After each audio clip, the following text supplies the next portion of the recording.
আমি এখন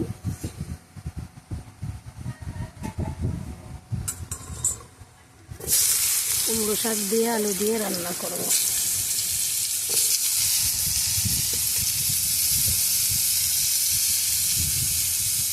লবণ দিয়ে দিলাম,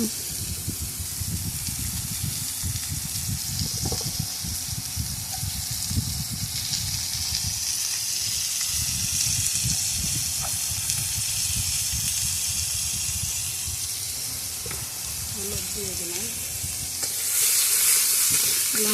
লঙ্কাটা একটু পরে দেবো। শাকের তরকারি তো, শাকের তরকারিতে লঙ্কা পরে দিতে হয়, কাঁচা লঙ্কা চিড়ে দেবো। আমার রান্নার রেসিপিটা তোমরা দেখো, এভাবে রান্না করে খেয়ে দেখবে, শাকের তরকারি টেস্ট লাগবে। আর এরকম কম তেলে কম মশলায় খেয়ে দেখবে, অসাধারণ টেস্ট। শুধু আমার কথা না, একদিন খেয়ে দেখবে তোমরা। অল্প, একদম বেশি টাইমও লাগবে না রান্না করায়, অত বেশি কষাবো না। জল দিয়ে দেবো এখন।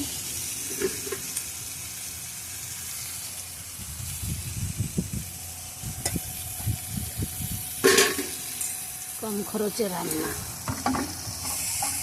একদম তেল কম, মশলা কম।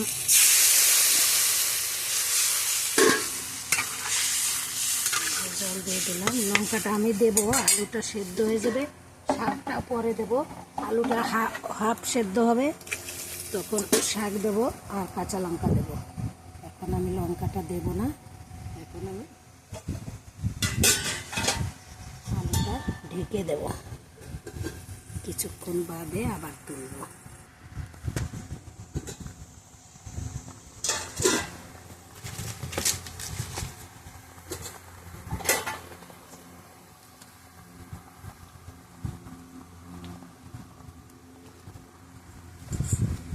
এবার আমি এই যে কুমড়ো শাকগুলো দিয়ে দিলাম।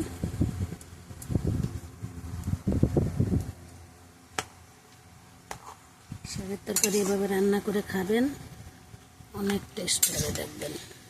এবার রাঁধুনি ফোড়ন দিতে পারেন, যে রাঁধুনি ভালো খান রাঁধুনি ফোড়ন দেবেন, কি দরকার পড়লে রসুনও ফোড়ন দেওয়া যায়,